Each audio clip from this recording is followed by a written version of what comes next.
You'll be training him, starting Monday. That was the first sentence Connor ever said to me. He didn't ask. He didn't introduce himself, just dropped it like a policy update. His shirt was still crisp from the dry cleaner, and his words carried that familiar East Coast arrogance, sharp, cold, and convinced of its own brilliance. I was still processing when he slid the printed onboarding form across the desk. Jake Miller, 26, freshly relocated from Boston, and, apparently, one of the most promising hires of the year. Connor tapped the highlighted line on Jake's offer letter like it was some kind of trophy. Full stack certified, machine learning fluent, speaks Agile like it's his first language, Connor said with a smirk. We're bringing him in at 160. We think he's worth every penny. I blinked. 160. It took a full 2 seconds before I realized what he meant. $160,000 a year. I looked down at the budget worksheet still open on my screen. The column that held my own hourly wage sat there, quiet and small, like a stain that never washed out. $11 odd an hour. No raise in 8 years. No negotiation, no complaint. Just habit, loyalty, and maybe a little fear. Of course, Connor continued. He'll need help navigating our legacy infrastructure. You're the best person for that. Your name still shows up on most of the root directories. He paused like he'd just complimented me. Then came the final punch. Jake's the future of this department. Think of yourself as a guide, a transitional bridge. I felt the flush crawl up my neck, but I didn't speak. 15 years building a system from the ground up. 15 years of being the last one in the office, the first one called when anything broke. And now, a bridge. Connor stood and extended his hand, as if the meeting had gone beautifully. Let's set him up for success. I nodded. Slowly, professionally, politely, but inside, something cracked. I walked back to my desk, sat down, and stared at my own name in the system logs, still attached to the foundation of everything they were about to hand over. They didn't know it yet, but they'd just lit a fuse. I met Jake on a Tuesday morning. He strolled into the server room like it was a TED Talk stage, espresso in hand, wearing sneakers that probably cost more than my rent. His lanyard was still stiff from packaging, his smile, loose and confident, like he'd already won something. Hey, he said, without looking up from his smartwatch. You must be Selena. You've been here, what, 10 years? 15, I corrected quietly. He gave a low whistle, then muttered, Damn, legacy for real. We sat at opposite ends of the terminal bay. I pulled up the back-end diagrams and began walking him through the core infrastructure. Layers of dependencies, modules, redundancies. It wasn't glamorous work, but it had kept this company upright through server crashes, budget cuts, and 3 different CIOs. Jake didn't take a single note. Instead, he interrupted me mid-sentence. Wait, is this still coded in Perl? I nodded. He laughed, loudly. You're kidding, right? This is like prehistoric. I mean, no offense. But I could rebuild this entire backend in Python, hook in some microservices, spin it all onto the cloud. We'd be actually running something from this decade. I paused, hands still hovering over the keyboard. No offense, he repeated. But there was nothing neutral about his tone. It was a dismissal, sharp and clear. I'd heard it before, from younger hires, from men who didn't think women in IT could still be relevant past 40, but never so direct. So smug. Later that afternoon, Connor dropped by. He watched Jake bounce jargon off the walls. Machine learning, smart pipelines, decentralized architecture, real-time API syncs. Kid's sharp, Connor said, grinning. Reminds me of me at that age, Jake chuckled. I told her I'd probably rebuild the whole thing to be 2025 ready. Connor nodded. Smart move. Selena's brilliant with legacy systems. But let's be honest, she's kind of our analog queen in a digital world. They both laughed. I didn't. I just sat there, like I wasn't in the room. 15 years of holding this place together, and now I was being repackaged as a relic, useful, but obsolete. Like I came with the furniture, like I should be grateful for being allowed to explain my own work. The worst part wasn't the salary difference. It was the way Jake looked at me, like he already owned what I'd spent over a decade building. And it wasn't even the last blow. Before we wrapped for the day, Jake turned to Connor and said, "Hey, can I present the system overview to the team on Friday? I'll take her notes and rework them into a cleaner format." Connor nodded. "Perfect. That'll show initiative." Her notes, her system, her name, erased. Friday came faster than I expected. I sat quietly in the back corner of the main conference room, the same spot I always took, second row, 2 seats from the wall. The room buzzed with chatter as people filtered in, lattes in hand, waiting for the company-wide optimization presentation. My optimization plan: 3 months of data auditing, infrastructure reviews, predictive load modeling, and performance tweaks, all refined into a comprehensive, future-ready strategy. I'd submitted the final version 2 weeks ago. Jake stood at the front. He wore a navy blazer and that ever-cocky smile, pointer in hand. His slides were clean, his buzzwords polished. The title screen appeared, System Redesign Roadmap by Jake Miller. I froze. Each slide mirrored the exact flow I'd written. Same metrics, same charts, even the phrasing, critical path load balancing. Redundancy loop mapping was mine, word for word. There was no mention of me. Not a footnote, not a line in the acknowledgments, nothing. Jake ended his presentation to loud applause. Connor clapped the hardest. "Outstanding work," he beamed. "Exactly the kind of initiative we want to see. Jake." That was textbook forward thinking. I didn't hear the rest. My ears rang. I stared at the floor as the room buzzed with praise for a strategy I had bled over. Later that afternoon, an email landed in the company-wide inbox. Subject: Internal recognition. Outstanding optimization leadership. It was from Connor. Jake's name was in bold, paragraph after paragraph of praise. His innovative vision, his remarkable grasp of legacy systems, his ability to align with long-term strategy. It read like a promotion pitch. There was no mention of me. I stared at the screen for a long time. Then, slowly, I opened a reply window. I typed, "Hi Connor, just a quick note.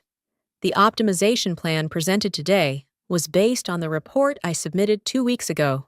Jake did a great job presenting it, but I'd appreciate being acknowledged for the original work. Selena." I hit send. No reply ever came. That evening, the office emptied early for happy hour. I stayed behind, walking the quiet halls of a building I'd once felt proud to be part of. I stopped by the central admin terminal to log out. As I did, I noticed something strange in the HR dashboard. My title was still listed as Senior Systems Analyst, but under Technical Team Lead, a role I'd held unofficially for over 5 years, was a new name: Jake Miller. I didn't speak. I didn't cry. I just stood there in silence. And as the screen dimmed to black, I whispered to no one.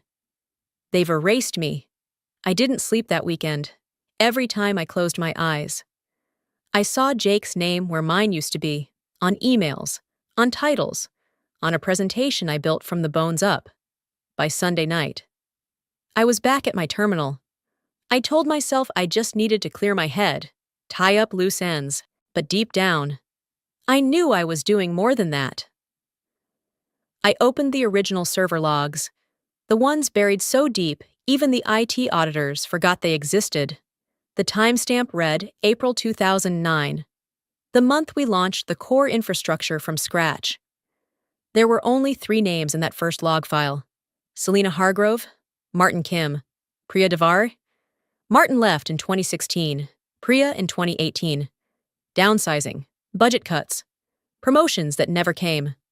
One by one, they drifted out. I stayed. Not because I was stuck, but because no one else could hold this thing together.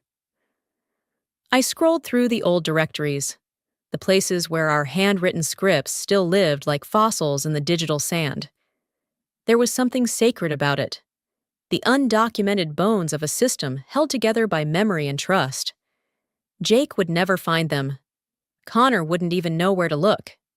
Then, buried beneath the shell scripts and obsolete modules, I found it. opdevloop.legacy.sh. I froze. That script. I had written it myself 12 years ago, as a safety mechanism, a fail-safe that bypassed the standard admin tools and touched every kernel-level instance in the system.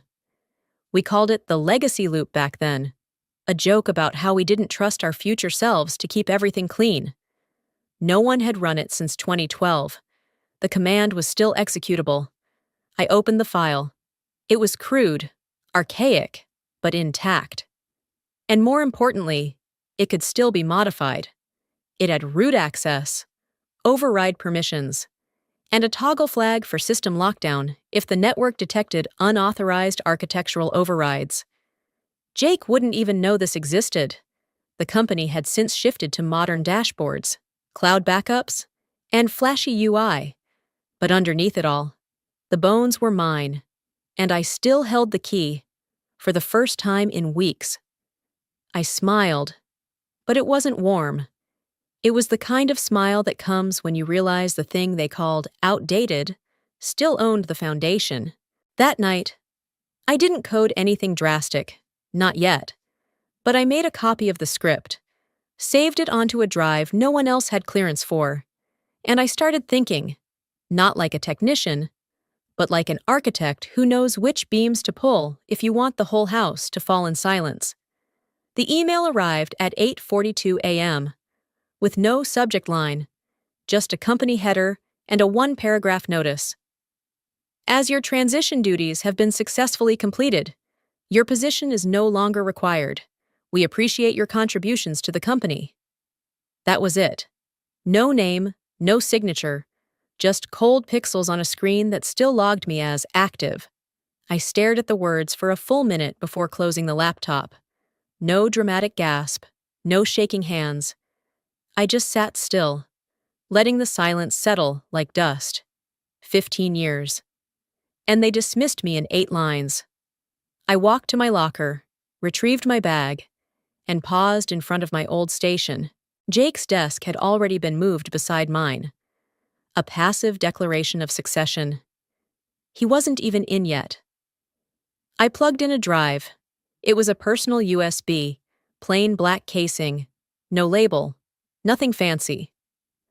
I transferred the modified Phoenix Line script, a trigger-based protocol tied to system metadata and server check-ins, designed to activate quietly after 14 days if left untouched or if any architectural changes bypassed certain trust nodes. I buried it inside a training document labeled System Documentation v3.8 Final. It was just a PDF. Until it wasn't. Once the files were secured, I wiped my fingerprints from the keyboard and turned to go. The lobby was strangely quiet. No one stopped me. No one said goodbye. I stepped through the automatic doors into a gray, drizzling Chicago morning. Rain kissed my blazer, soaking into the shoulders. But I didn't pull out my umbrella. I walked half a block before stopping at a corner bench. I sat down slowly, letting the cold seep into my bones. Then I pulled out my phone. I stared at my son's name on the screen for several seconds before hitting dial. He picked up on the second ring. "Mom?" In the background, I heard my granddaughter crying. "Hey," I said softly. "Just wanted to check in?" "What's wrong?" he asked, voice tightening. I hesitated for a second. The words tangled in my throat. Then I forced a small breath and said the only thing I could. "I'm sorry, sweetheart. I'll be okay." He didn't press further. He knew that tone. We both fell into silence, punctuated only by the distant sound of a child's wail and the soft drum of rain on pavement. When I hung up, I sat for a moment longer, then looked back toward the glass tower that had erased me. They thought I'd walked away with nothing, but they hadn't checked what was left behind. And they definitely hadn't noticed what I took with me. It started with the calendar. At 8:06 a.m., the customer success team reported that all their client meetings for the day had shifted to midnight time slots. Then, marketing chimed in. Their entire quarterly schedule had been wiped and replaced by duplicate entries dated 1970. By 9:15, two project managers flagged a deeper issue. Client profiles were mismatched. Notes for a government contract in Michigan now appeared under a fashion retailer in Los Angeles. Even the legal department noticed their document access logs looping endlessly with a warning. File not indexed. Source unknown. Jake was still sipping coffee when the alerts began pouring in. At first, he brushed them off. Probably a sync lag from last week's server push, he said casually to one of the interns. Easy fix. I'll run a clean cache and reset the API linkages. He sounded confident. Too confident. By 10:20, the customer complaints hit the help desk. Several clients couldn't access their dashboards. One high-profile vendor called in demanding an explanation. Their invoices had tripled overnight, and none of the archived data matched the backups. That's when Jake's hands started shaking.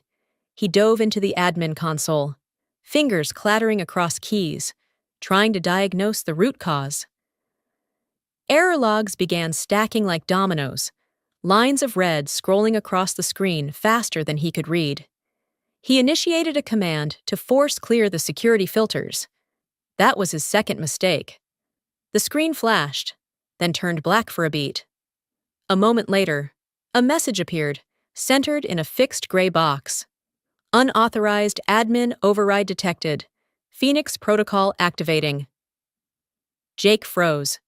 Across the floor, I-8 analysts stood up from their desks. One of them shouted, "Did someone just trigger a root lockdown?" Another monitor buzzed to life, displaying a console line filled with unfamiliar code. Loop initiated. Legacy trigger. opt_devloop.legacy.sh. Source.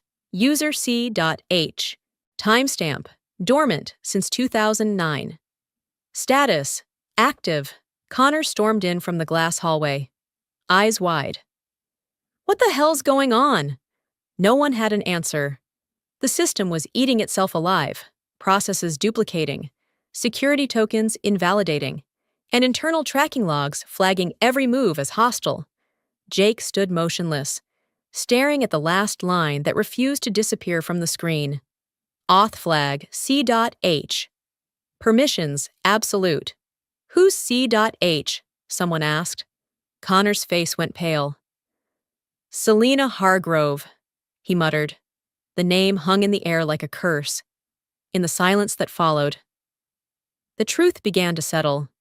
She hadn't just left quietly. She'd left a heartbeat inside the system. And now it was waking up. By 10:43 a.m., the help desk system collapsed. Support tickets began disappearing in batches, thousands at once. The queue dashboard flickered, then displayed nothing but a spinning wheel of death. No agents could log into the back end. No client could submit new requests. "We're dark," whispered Monica from IT. "Completely dark." Jake was drenched in sweat, his shirt clinging to his back. He tapped furiously at the admin console, but every attempt to override was blocked by a new security layer. The system responded with a mocking error. Permission denied.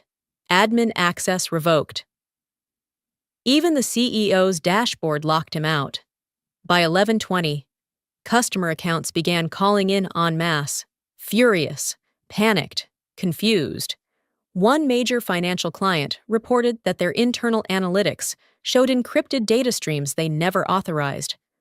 Others claimed their invoices had reset to default values from years ago. And worst of all, no one could trace the source. The CTO pounded his fist on the table in the war room. Is this a breach? Ransomware? An inside job? The room buzzed with overlapping voices, frantic typing, and multiple phone lines ringing without pause. Jake stood silently in the corner now, pale, eyes sunken, as if he'd aged a decade in 30 minutes. Connor, now visibly unraveling, replayed the system log that triggered the cascade. Legacy loop, Phoenix protocol, auth flag C.H. Every single override routes back to the same string, Monica said quietly. CH touches every kernel layer, every backup, every recovery node. Connor didn't have to ask who C.H was. He already knew. Selena, he whispered. She built all of this. She built the foundation, Monica corrected him, and apparently the kill switch. At 11:56 a.m., the main system froze.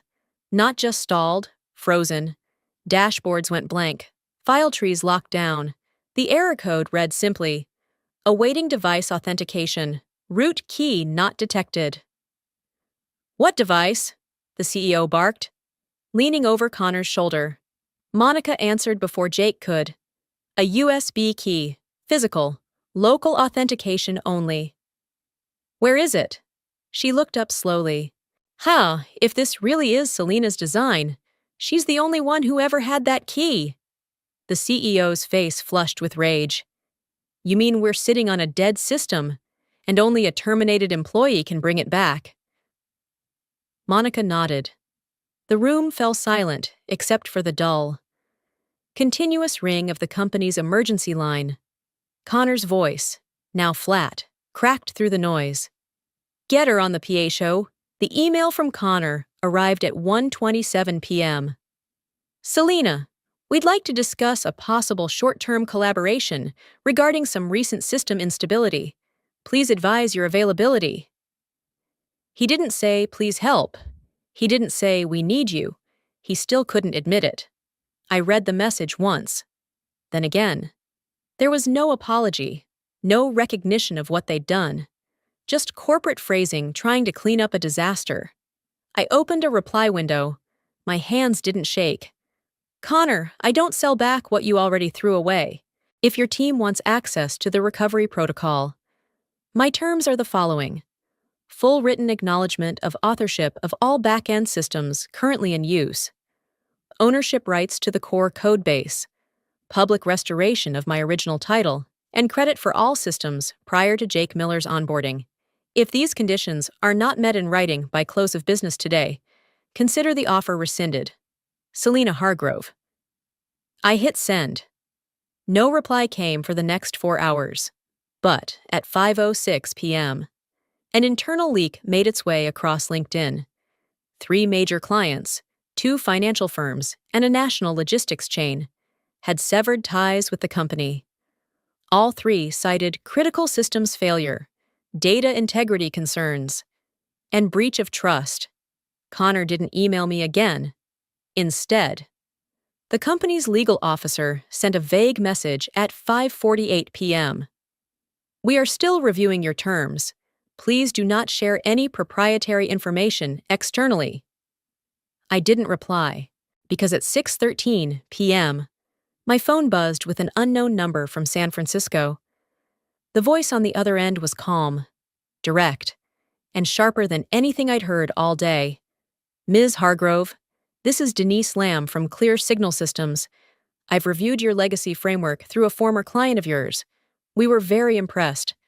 I'd like to speak confidentially about a consulting role with full architectural freedom. Are you available tomorrow?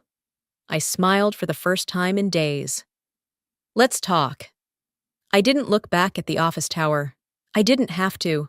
I could already feel the tremors. They weren't just losing clients. They were losing control. They had underestimated the one person who built the house from its foundation and thought removing her would leave it standing. They were wrong. By the following morning, the company was on fire, not literally. Of course, but in every hallway, meeting room, and inbox. The heat was unmistakable. 3 high-value clients were gone. 2 more were evaluating future options. and legal was now frantically reviewing contract clauses, trying to determine if the system meltdown violated SLA agreements. It did, in multiple places. The internal Slack thread titled Priority Signal had ballooned to nearly 800 messages overnight. Words like lawsuit, breach, and public apology showed up far too often. Even Connor had gone quiet. By 9:15 a.m., the CEO called an emergency meeting.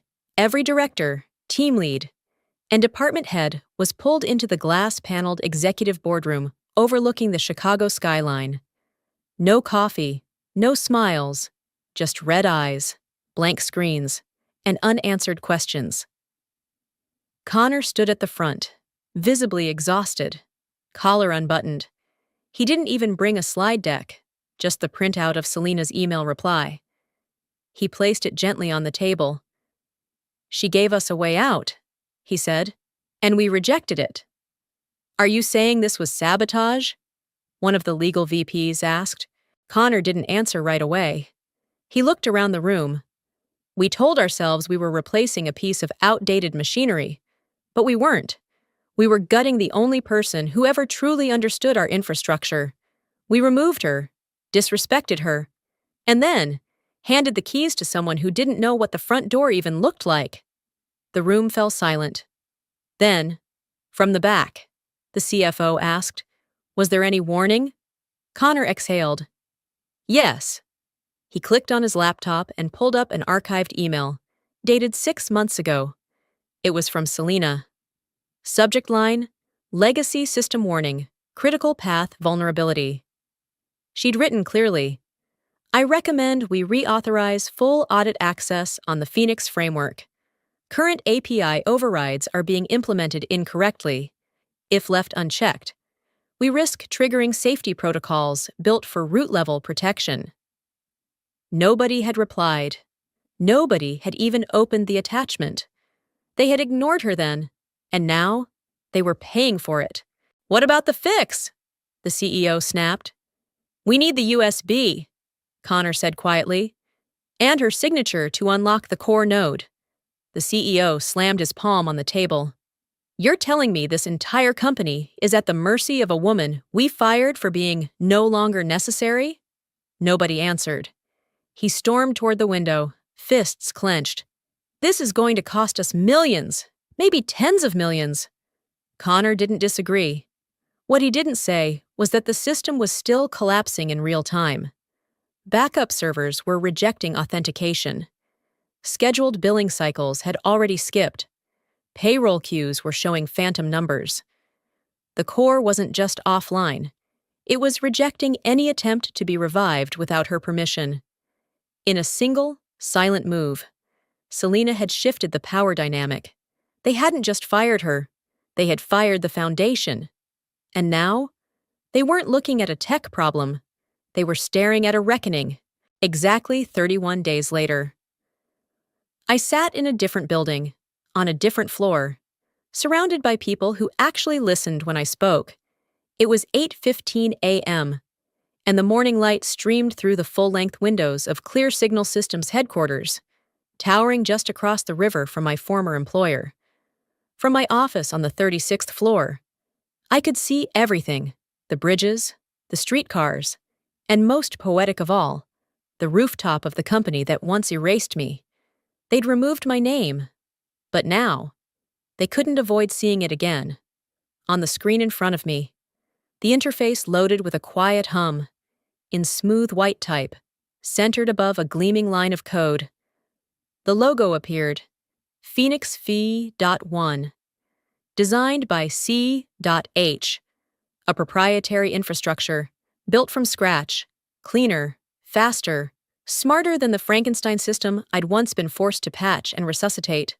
Only this time, it bore my name, and this time, I owned it. The first contract came in 3 days after I joined ClearSignal. A former client of my old company reached out discreetly. Their system had crashed, again. They were looking for someone who could stabilize and rebuild with integrity. They signed before the week ended. 6 days later, we had 4 more clients. By the end of the second week, 17 enterprise-level organizations had signed letters of intent to migrate their operations to Phoenix 5.1.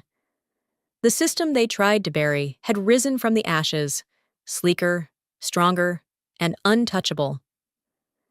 I stood from my desk and walked toward the glass. Down below, in the adjacent building, a giant vinyl banner hung across my former company's main lobby. Under restructuring, please excuse the inconvenience.